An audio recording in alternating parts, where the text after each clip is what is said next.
how do we respond to God's no or not yet? Have you ever been in a place where you felt like God was telling you no or not yet when all you wanted was a clear yes? It's one of those moments where you feel stuck, unsure of why God isn't giving you what you so deeply desire. It can be discouraging and even painful, especially when you're sure that what you want is good and right. But here's something I've learned. When God says no or not yet, it's not a rejection of you or your dreams. It's an invitation to trust Him more deeply and believe that His plans are greater than our own. These moments are opportunities for growth, surrender, and deeper intimacy with Him. It's hard to accept that sometimes God's answer is not yet or no, especially when we feel ready and excited about the future. We live in a world where instant gratification is expected, and waiting for something, especially something we truly desire, can feel excruciating. But in these moments, we are reminded that God's perspective is far greater than ours. His view of the entire story is unclouded by the limitations we have as humans. While we may see only part of the picture, God sees the whole canvas. His plans for us are always good, but they unfold in ways that may not always make sense right away. See, Isaiah 55:9 says, "As the heavens are higher than the earth, so are my ways higher than your ways, and my thoughts than your thoughts." This verse can honestly be a tough pill to swallow when we're in the middle of waiting, but it's also incredibly reassuring. It speaks to the truth that we don't always see things the way that God does. His answer of no or not yet is often a reflection of His perfect wisdom and His desire to lead us in the way that is for our ultimate good. Trusting God in these moments means acknowledging that we don't know what's best, but He does. Our understanding is limited, but God sees the big picture. He's working things together for our good, even when we can't see how. When we hear not yet, it often feels like a door is closing, but in reality, it could be a season of preparation. Waiting isn't just about doing nothing. It's an active process of trusting, growing, and becoming who we need to be to handle what's coming next. There's a refining that happens when we learn to wait on God's perfect timing. It's in the waiting that our character is shaped and our dependence on Him deepens. Psalms 27:14 encourages us to wait for the Lord, to be strong and take heart and wait for the Lord. Waiting is not a passive state. It's an act of faith and obedience. We trust that God's timing is better than our own and that He's preparing us for what lies ahead. The waiting can feel difficult, but it is necessary for what He has in store for us. It's often in the seasons of waiting that we experience the deepest growth in our spiritual lives. The Apostle Paul wrote in Romans chapter 5, verses 3-4, that we also glory in our sufferings because we know that suffering produces perseverance, character, and character, hope. God uses our waiting seasons to build perseverance, which in turn builds character and strengthens our hope. When we're able to hold on to hope, even in the times of uncertainty, we become more like Christ. Waiting may be uncomfortable, but it's in the discomfort that we learn to trust and depend on God more fully. As we wait, He refines us.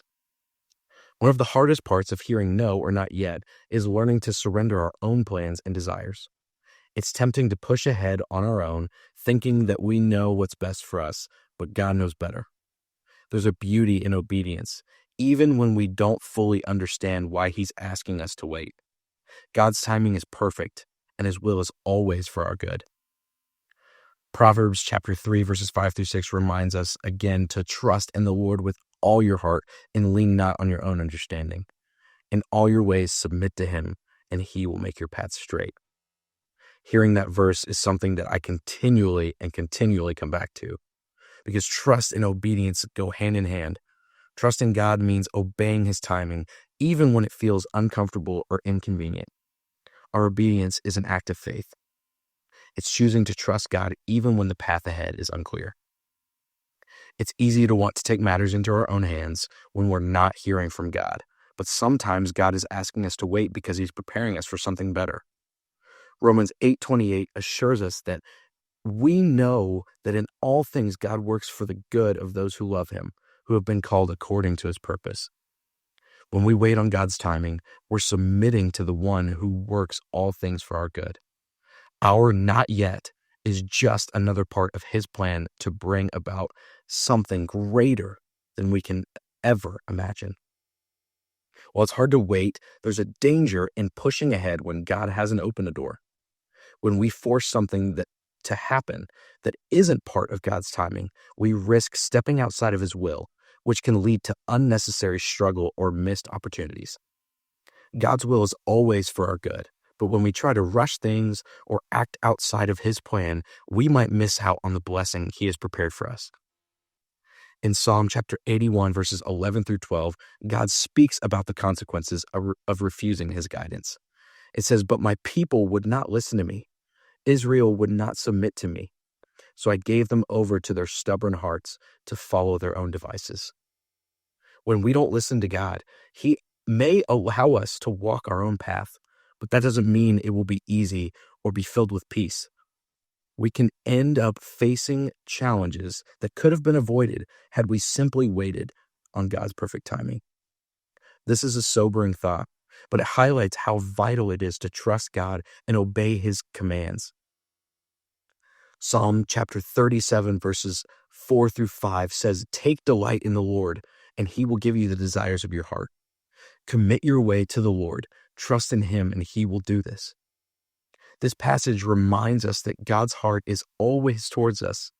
He delights in us, and he wants to fulfill the desires he has placed in our hearts. When we commit to his way, even when it's hard to wait, he will fulfill those desires in his perfect time. At the end of the day, God's timing is always perfect. When he says no or not yet, it's because he knows what is best for us and when we are truly ready. Trusting in his plan, even when it doesn't make sense, is one of the most important acts of faith we can have.